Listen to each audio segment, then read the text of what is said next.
বিভিন্ন গবেষণাগার ও তার অবস্থান: কৃষি নিউ দিল্লি, ধান কটক, আলু সিমলা, আখ কোয়েম্বাটুর, তামাক রাজামুন্দ্রি,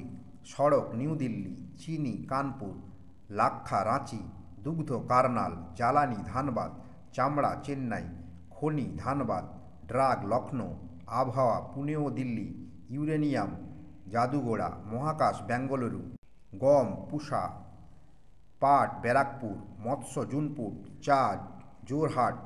টোটোকলাই, কফি চিকমাগালুর ও কামারগড়, কার্পাস নাগপুর, খাদ্য মহীশূর, পেট্রোলিয়াম দেরাদুন, সমুদ্র পানাজি, জাহাজ চেন্নাই, বস্ত্র পুনে, ঔষধ দিল্লি, ম্যালেরিয়া দিল্লি, প্রত্নতাত্ত্বিক জরিপ কলকাতা, নারকেল কাঁসারগড়, বিল্ডিং রুড়কি, উদ্ভিদ লখনৌ, কাঁচ কলকাতা, নদী হরিণঘাটা, মৃত্তিকা দেরাদুন চণ্ডীগড়, কোটা আগ্রা যোধপুর।